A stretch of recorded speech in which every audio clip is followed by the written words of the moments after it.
My dad used to record everything. Birthdays, holidays, random afternoons when nothing happened. He liked the idea of capturing moments before they disappeared. When he died, my mum boxed up the tapes and shoved them in the loft where they stayed for years. I didn't touch them until she moved out of the house. The place felt wrong when I was in it alone. Not haunted, just empty in a way that felt intentional, like the rooms were waiting to be filled with something else. I decided to digitize the tapes, mostly to give myself something to do.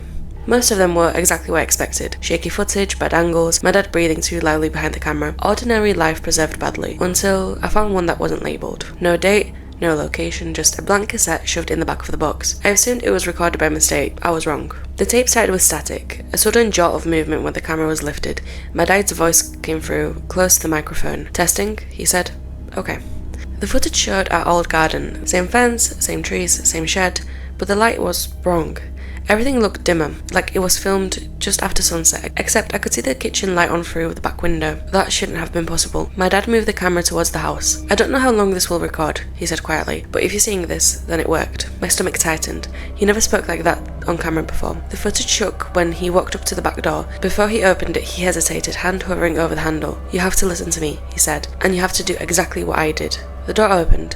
The camera passed into the kitchen. Everything looked normal at first. Same table, same clock on the wall, same fridge covered in old magnets. Then the clock ticked, and ticked again, too fast. My dad turned the camera towards the hallway. At the far end, just before the stairs, something was standing in the dark. Not moving, not breathing, just present. The camera didn't focus on it properly. It blurred like the lens didn't want to acknowledge it. I paused the tape.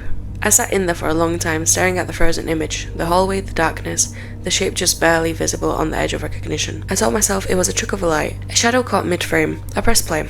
My dad didn't approach it. He backed away slowly, the camera trembling. "It copies," he said. "That's all it does. It watches and it copies." The footage cut out abruptly. For a moment, I thought that this was the end. Then the tape resumed. The camera was sitting on the kitchen counter now, angled towards the door. The timestamp jumped towards the several hours. The house was dark. The back door opened and somebody stepped inside. It was my dad, only not quite. He moved wrong, too stiff, like he was following instructions that he didn't fully understand. He walked into the kitchen, stopped, and turned his head toward the camera. He smiled. The smile stayed on his face for far too long. Then the recording ended. I ejected the tape with shaking hands. I didn't sleep that night. The next day I checked the rest of the box. I needed to make sure that this wasn't some elaborate joke, some experimental project I've never known about. That's when I found another tape. This one had a date written on it. My breath caught as I slid it into the player. The footage began instantly. It was the living room. My living room. I was on the sofa asleep. The timestamp was 2:14 a.m. I watched myself shift slightly, pulling a blanket closer around the shoulders. Then something moved into the background. In the hallway, I leaned closer to the screen. The shape stepped into the light. It looked like me. Same height, same build, same clothes I worn earlier that evening. But the face was wrong. Not distorted, not monstrous, just empty, like it hadn't decided what expression to wear yet. I stood in there for several minutes watching my sleeping body. Then it turned the head towards the camera and spoke. "I'm ready now," it said in my voice. The tape ended. I ripped out the player and stood up so fast I felt dizzy. I checked the time. 2:13 a.m. I looked into the hallway and it was dark. Too dark. I backed towards the front door, heart hammering, eyes never leaving the shadowed space. Behind me, the television clicked on by itself. The screen showed the camera feed again, live. The timestamp changed to 2:14 a.m. I was still standing there, watching.